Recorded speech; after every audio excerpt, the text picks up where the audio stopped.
What is up, Watch fam? Happy Tuesday and welcome to this week's episode of In the Metal. I am Christian from Theo and Harris, and Anna and I completely forgot to record an intro to this week's episode of In the Metal, so now I am just recording it on my iPhone. But more importantly, we've got some amazing and very rare vintage watches for you today, and I can't wait to dive in.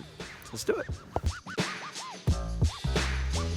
The Vintage Linen Datejust is, without question, the watch I am asked to source most often. And if you've ever handled one, you know exactly why.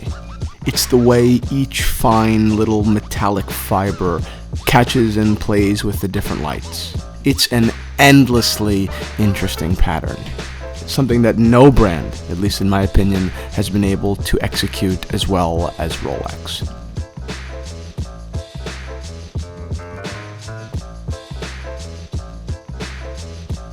And while we're on the topic of vintage textured dials, take a look at this. It's an Omega Seamaster. It dates to 1957. It's powered by the automatic 491 movement, which, of course, has been freshly serviced. And its dial, again, is spectacular. This time, not linen though. It's a different pattern. It's honeycomb, another super fine and subtle asset that, to me, can make an entire watch.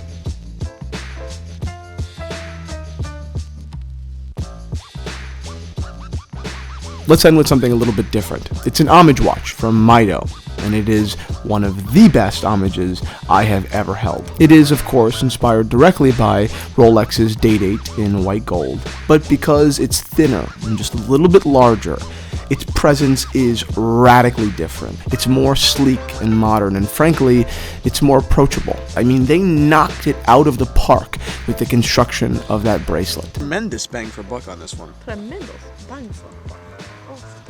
I know that homage watches are a debatable subject, but to me, this one is a no-brainer.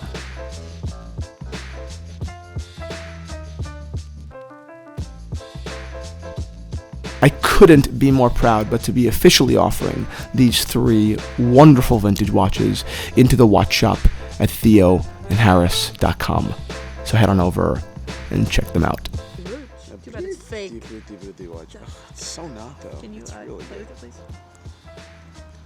Then I Spin it can't text. around.